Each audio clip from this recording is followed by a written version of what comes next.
Hit 27 off just 10 balls as the Dolphins set their opponents 179 to win.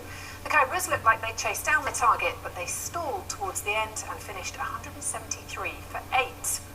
Well, after winning the toss and choosing to bat, Dolphins openers Cameron Delport and Dhoni both passed 50.